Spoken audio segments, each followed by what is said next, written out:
छोटा सा नगमा हौसले से बड़ा।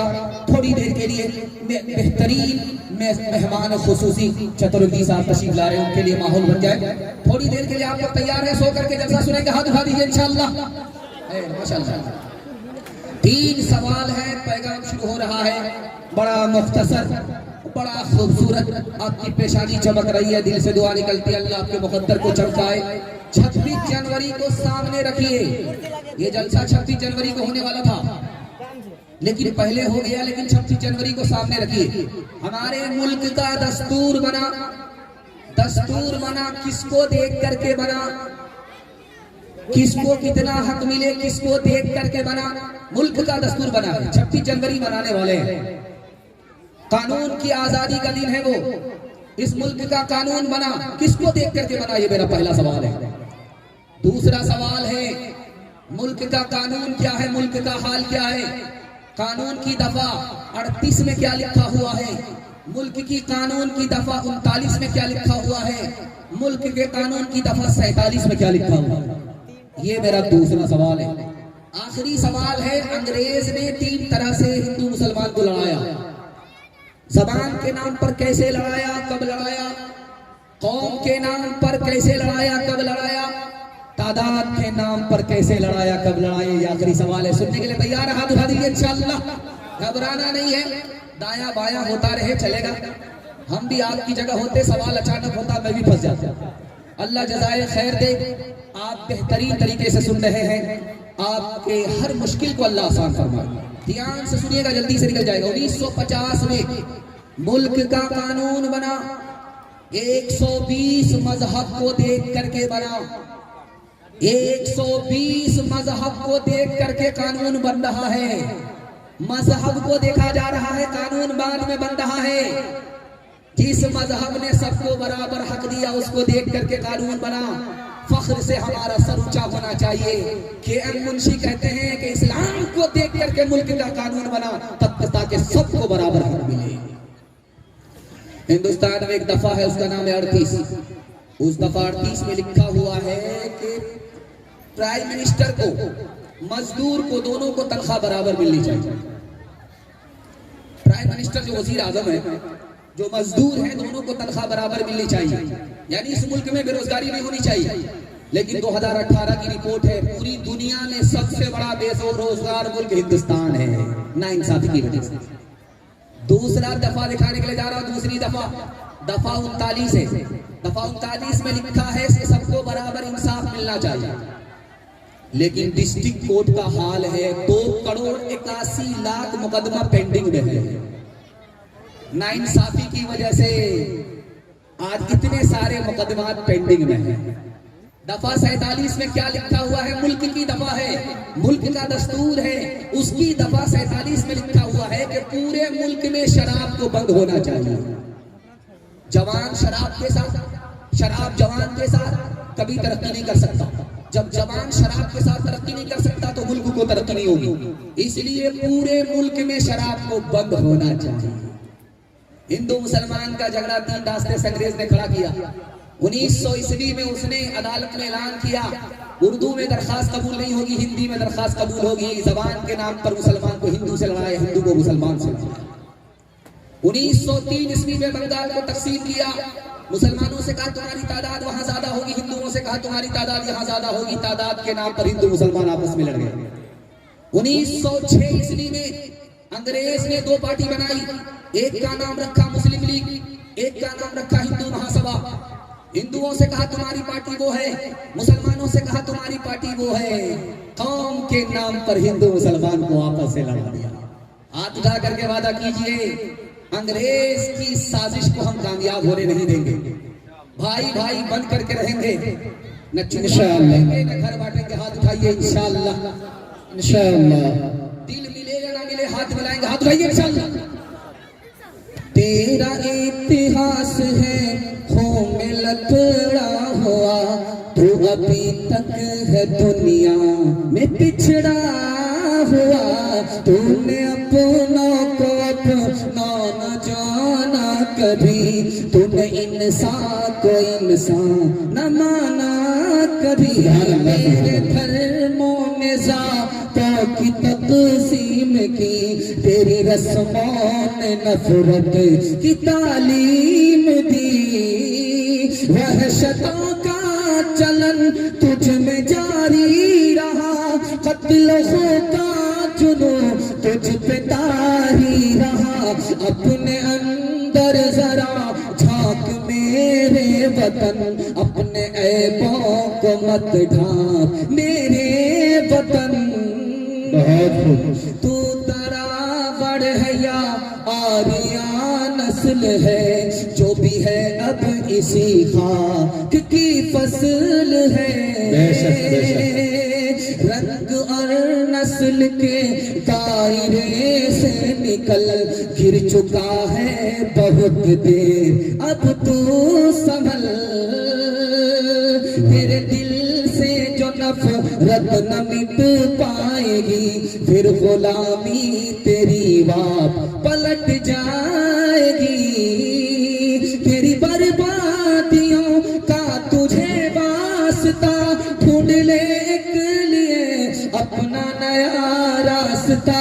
अपने अंदर जरा झांक मेरे वतन, अपने ऐबों को मत ढांक मेरे वतन। आपको कभी मायूस नहीं होना चाहिए, ये मुल्क हमारा नहीं है, हमारा मुल्क है।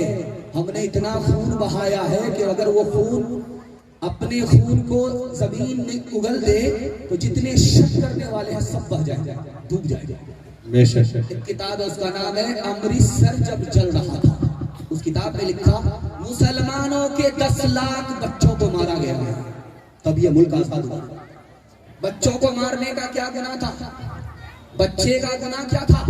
लेकिन मारा इसलिए जा रहा था, ये बच्चा जब बड़ा होगा तो बागी बनेगा, बाप की तरह फ्रीडम फाइटर बनेगा, न रहे बांस में बजेगी बांसुरी। मुसलमानों के, सिर्फ मुसलमानों के 10 लाख बच्चों को मारा गया, तब ये मुल्क आजाद हुआ।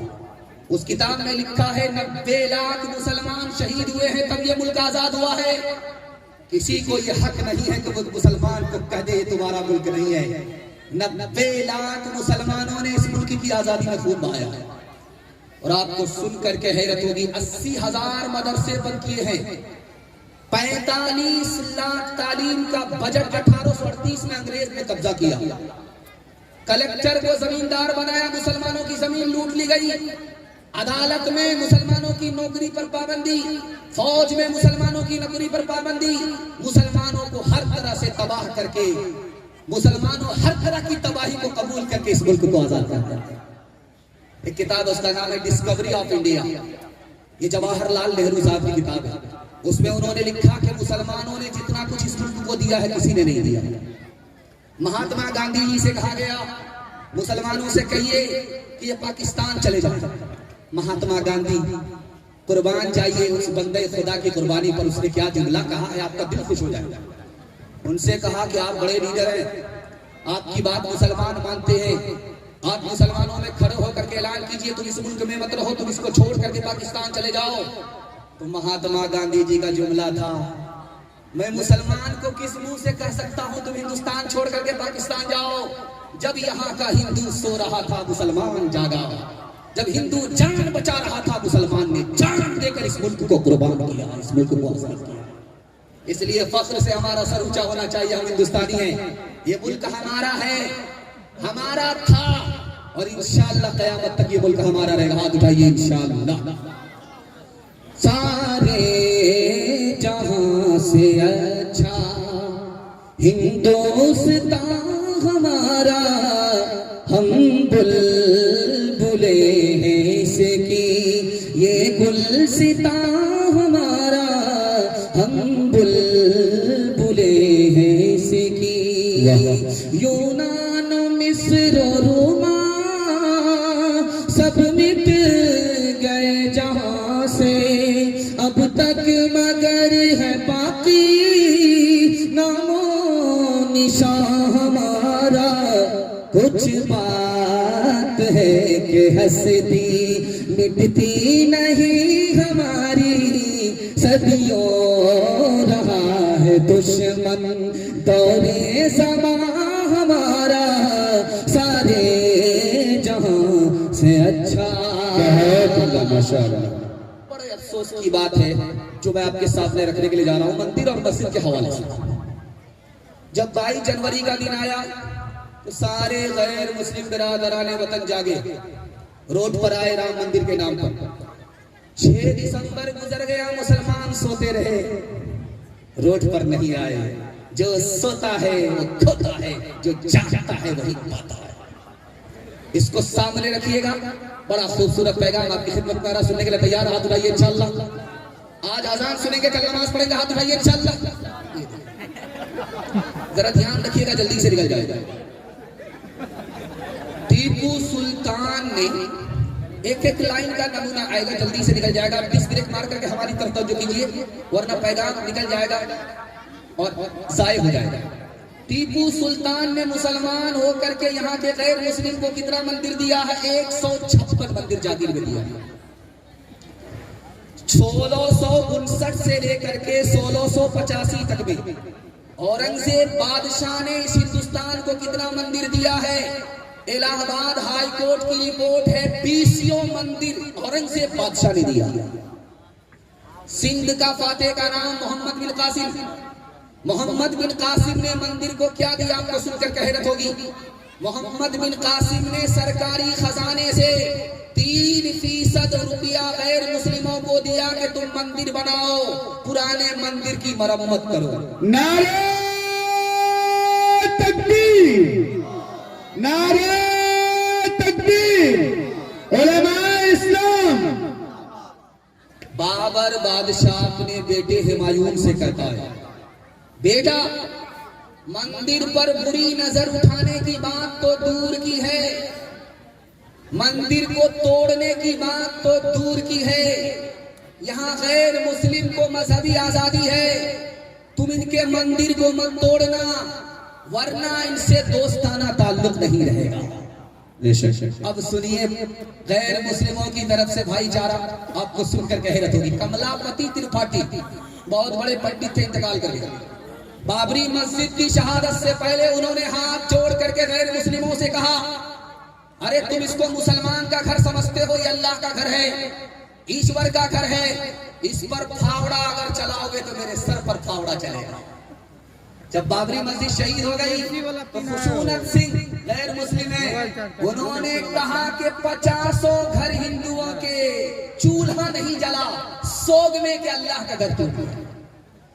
अक्षय ब्रह्मचारी गैर मुस्लिम है, वो लिखते हैं कि राम मंदिर की तुम बात करते हो, राम तो सस्ती का नाम है जिसने अपने भाइयों के लिए, छोटे छोटे भाइयों के लिए राजपाट छोड़ दिया, कुर्सी छोड़ दी। तुम अपने छोटे भाई के लिए, मुसलमान के लिए उसकी मस्जिद नहीं छोड़ सकते। राम के नाम पर तुम धब्बा हो। मुरारजी भाई देसाई इसी हिंदुस्तान के वजीर आजम थे, सोमनाथ के ट्रस्टी थे। सोमनाथ मंदिर गुजरात में है, मशहूर मंदिर है, उसी के बराबर में मस्जिद में ताला लगा हुआ था। उन्होंने हाथ जोड़ करके मुसलमानों से कहा, मुझे एक मस्जिद दे दो, मुझे एक इमाम दे दो, मैं गैर मुस्लिम जरूर हूँ लेकिन मस्जिद में ताला पड़ा हुआ है, मेरी नींद हराम है, मैं चाहता हूँ जैसे मस्जिद आबाद रहे, मंदिर आबाद है, उसी तरह अल्लाह का घर मस्जिद भी आबाद रहे। अपने किरदार का तू पहले तो गाजी बन जा, जीत ना पाए कोई ऐसी तो बाजी बन जा, जीत ना पाए। तोड़ने वाले बनाएंगे तेरी खुद मस्जिद, शर्त बस ये है कि तू पहले नमाजी बन जा, शर्त ये है कि आज उठाइए, वादा कीजिए, बाजार रोज मस्जिद कभी कभी इंशाअल्लाह। ये देखिए, ये हमारे साथ रांची जाने वाले लोग हैं, पटना में इनका गुजारा होने वाला था। हम फूल हैं, ये हाथ है, दोनों पागलों का इस्तेमाल हो रहा है। तीसरा पैगाम, आखिरी पैगाम आपकी खिदमत पर रखने के लिए जा रहा हूँ। हमारा उरूज कब था, हमारा जमाल कैसे हुआ, आपको सुनकर हैरत होगी। टाइगरे हिंदुस्तान टीपू सुल्तान को याद रखिए और दुआ कीजिए कि उस शहीद आजम को अल्लाह हमारी तरफ से, पूरी मिल्लत की तरफ से जज़ाए खैर दे। सुनिएगा, आपको हैरत होगी। 1257 में मुसलमानों की सबसे बड़ी हुकूमत गई। उस हुकूमत का नाम था खिलाफत उस्मानी। जानते हैं कैसे गई हुकूमत? कैसे गई? बादशाह सुन्नी था, वजीर शिया था। शिया सुन्नी के झगड़े में मुसलमानों की सबसे बड़ी हुकूमत चली गई। 1257 में बगदाद से खिलाफत चली गई। 52 टुकड़ों में आजाद मुल्क नजर आ रहा है, यह खिलाफत का हिस्सा था। इतनी बड़ी हुकूमत चली गई। उंदुलुस में 1492 ईस्वी में उंदुलुस से मुसलमानों की हुकूमत गई। एक लाइन में जवाब दे रहा हूं। बाप का नाम था अबू मोहसिन बादशाह था, बेटा का नाम था अबू अब्दुल्ला वजीर था। बाप बेटे के झगड़े में 800 साल मुसलमानों की हुकूमत चली गई। हिंदुस्तान कितना बड़ा था आप जानते हैं? कन्याकुमारी से लेकर के काबुल तक हिंदुस्तान था। किस दौर में? औरंगजेब बादशाह के दौर में। 1707 में जैसे ही बादशाह औरंगजेब का इंतकाल हुआ, बादशाह औरंगजेब के 3 लड़के थे, कुर्सी के नाम पर तीनों झगड़ा करने लगे। उस झगड़े की नहुसत में हिंदुस्तान छोटा हुआ। मुसलमान के हाथ से जो हुकूमत गई कभी वापस। 1757 में नवाब सिराजुद्दौला की नवाबी चली गई। जानते हैं कैसे गई? नवाब सिराजुद्दौला के पास टाइगरे बंगाल के पास मालदा के लोग हैं। आप जानते हैं नवाब सिराजुद्दौला को? नवाब सिराजुद्दौला के पास फौज थी 70,000 और अंग्रेज कितने थे? सिर्फ 7,000। 7,000 अंग्रेज से 70,000 मुसलमान हार गया। जानते हैं क्यों? मीर जाफर की गद्दारी की वजह से। इस घर को आग लग गई, घर के चारों। 1764 में बक्सर के मैदान में मीर कासिम हार गया अंग्रेज से। मीर कासिम के पास 50,000 मुसलमान फौज और अंग्रेज के पास सिर्फ 3,000। 3,000 अंग्रेज जीत गए, मुसलमान 50,000 हार गए। नजफ खान की गद्दारी की वजह से इस घर को आग लग गई, घर के चारों। 1799 में टिप्पू सुल्तान शहीद हो गए। इतना बड़ा टाइगर जिसने 2 बार अंग्रेज को शिकस्त दिया, वो शहीद कैसे हो गया? मीर सादिक की गद्दारी की वजह से इस घर को आग लग गई, घर के चारों। मुसलमानों का उरूज दिखाने के लिए जा रहा हूं। आपने कुतुब मीनार देखा है दिल्ली में? जानते हैं उसकी बुलंदी कितनी है? 238 फीट है। कुतुब मीनार की बुलंदी 238 फीट है। ये बुलंदी किस लिए थी? ताकि आजान की सदा से पूरी दिल्ली गूंज जाए। जामे मस्जिद आप जाते हैं देखने के लिए, जानते हैं उस मस्जिद का नाम क्या था? कुव्वतुल इस्लाम। ये इस्लाम की ताकत की निशानी जो जामे मस्जिद आप दिल्ली के नाम से जाते हैं, जाकर के देखते हैं ये। और एक हौज था, उसका नाम हौज शमसी। वो हौज कितना बड़ा था जो वजू के लिए, मुसलमानों के वजू के लिए बनाया गया था। मुसलमान नमाजी कितने थे दिखाने के लिए जा रहा हूं। 276 बीघा में हौज था। 276 बीघा में हौज था। 2 मील लंबा था, 1 मील चौड़ा था। इतना बड़ा हौज मुसलमानों के वजू के लिए बनाया गया था। इससे अंदाजा कीजिए नमाजी कितने ज्यादा थे। अब जब टीपू सुल्तान जिंदा थे, मुसलमानों की हुकूमत कितनी बड़ी थी जानते हैं? 1,57,00,000 मुरब्बा मील पर मुसलमान हुकूमत करता था। टीपू सुल्तान जिंदा है, मुसलमानों की हुकूमत 1,57,00,000 मुरब्बा मील पर। जैसे ही टीपू सुल्तान शहीद हुए 50 साल नहीं गुजरे, मुसलमानों की हुकूमत छोटी हो गई। 1,57,00,000 से घट करके 45 लाख पर आ गई।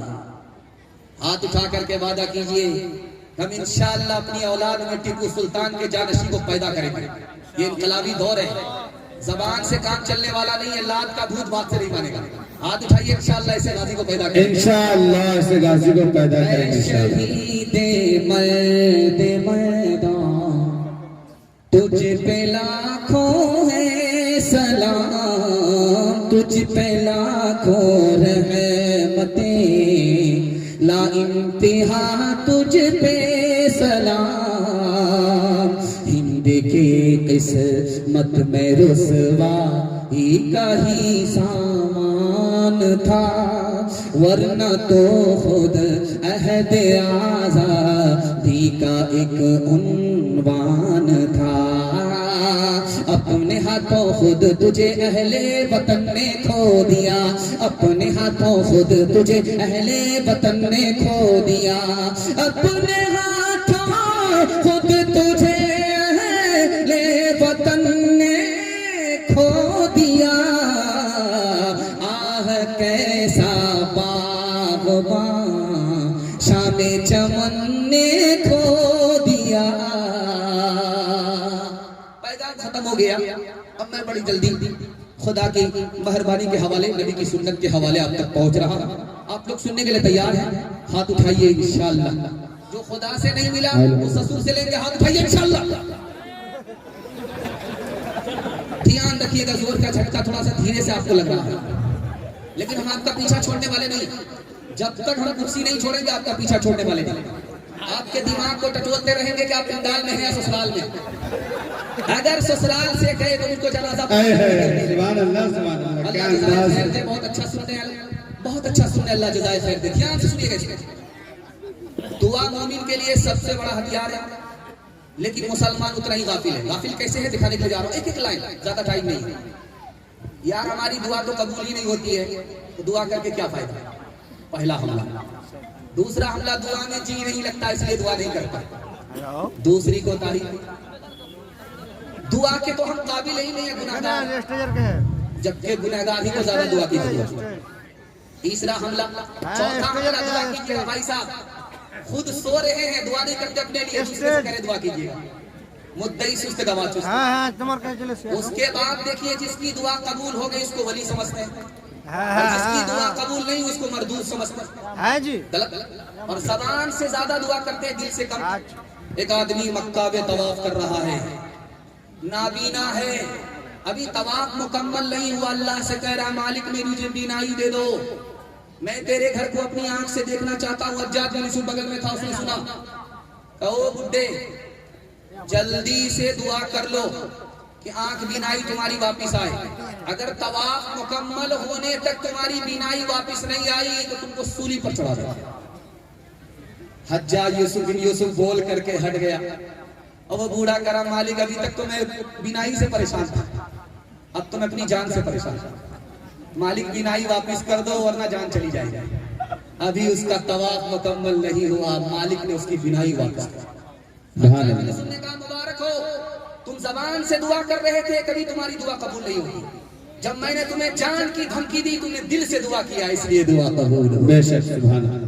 जुदा दीवानापन अब ऐसे दीवाने से क्या होगा, हमें क्यों लोग समझाते हैं, समझाने से क्या होगा। सुलगना और शह जल के मर जाने से क्या होगा, जो हमसे हो रहा है काम वो करवाने से क्या होगा। मुनासिब है समेटो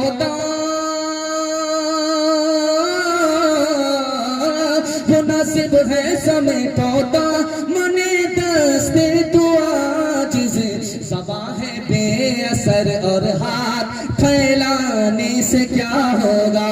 ज़बां है बेअसर और हाथ फैलाने से क्या होगा। बड़ी जल्दी निकल गया, नबी की सुन्नत के हवाले से पैगाम सुनने के लिए तैयार, हाथ उठा दीजिए इंशाअल्लाह। बीवी से पूछ करके दाढ़ी रखेंगे, हाथ उठाइए इंशाअल्लाह। बड़ा मुश्किल है, बीवी से पूछ करके दाढ़ी रखेंगे, जो भी नीयत हुई है उस पर अमल, नतीजा बराबर नहीं। पहले रख लीजिए, ये डिस्क ब्रेक हो जाएगा, उसके बाद मुश्किल नहीं होगी। ध्यान से सुनिएगा, जल्दी से निकल जाएगा। बहुत ध्यान से सुनिएगा, जो बात मैं बताने के लिए जा रहा हूँ पूरे जलसे का खुलासा। बहुत अच्छा सुनने, आप बीच बीच में इस तरह की बात इसलिए आ रही है ताकि आप सो करके ना सुने, जाग करके सुने, बेदार होकर के सुने। ध्यान से सुनिएगा। हमारे नबी के जमाने में खाने की दो ही दावत थी। एक दावत का नाम था वलीमा, दूसरी दावत का नाम था अकीका। अकीका का क्या मतलब हुआ कि बेटे का बाप हो गया, इस शुक्राने में अपने दोस्त अहबाब को दावत खिलाता है, इसका नाम है अकीका। कुंवारा था, बीवी मिल गई, शरीके हयात, शुक्राने में अपने घर में वलीमा कर रहा है, इसका नाम वलीमा। हमारे नबी के जमाने में खाने की दो ही दावत थी। हमने अपने दौर में एक नया इजाफा किया, हलवाई की दुकान नाना जी का फातिहा। मेहमान हमारा है।